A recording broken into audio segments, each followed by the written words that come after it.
बिस्मिल्लाहिर्रहमानिर्रहीम। Slims health channel की एक नई किस्त के साथ हाजिर खिदमत हूँ। आज हमारे टॉपिक का उन्वान है मुज़र सेहत पेशे के दौरान ख़तरात से बचाव के लिए एहतियाती तदाबीर। अगर हम इन एहतियाती तदाबीर पर अमल करें तो बहुत सारे ख़तरात से हम बच सकते हैं। तो सबसे पहले हम शुरू करते हैं एक एक करके तमाम होने वाले ख़दशात और उनसे बचाव के तरीक़ों पर। तो पहला काम जो है वो काम करने की जगह को हिफ़्ज़ान सेहत के असूल के तहत ही मौजूद होना चाहिए, और अगर इंडस्ट्री है तो उस इंडस्ट्री को, सनत को आबादी से दूर होना चाहिए। कारकुन जो उसमें काम करते हैं उनकी मुकम्मल तालीम और तरबियत होनी चाहिए। तमाम कारकुनों का तिब्बी मुआयना एक मुतय्यन मुद्दत के बाद ज़रूर होना चाहिए। अगर इंडस्ट्री है और उसमें गैस, मय और ठोस मादे हैं तो लिहाजा उन ख़तरनाक गैस, ठोस और मय मादे जो हैं उन पर काबू पाने का इंतज़ाम होना चाहिए।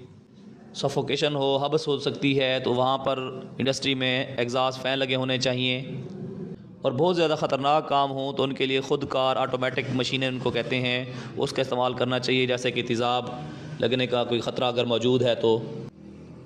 हर जगह की अपनी एक हिफाजती अशिया होती हैं जिनको PPEs कहते हैं, पर्सनल प्रोटेक्टिव इक्विपमेंट्स, उसका इस्तेमाल होना चाहिए, जैसा कि मास्क, हैट, ग्लव्स वगैरह।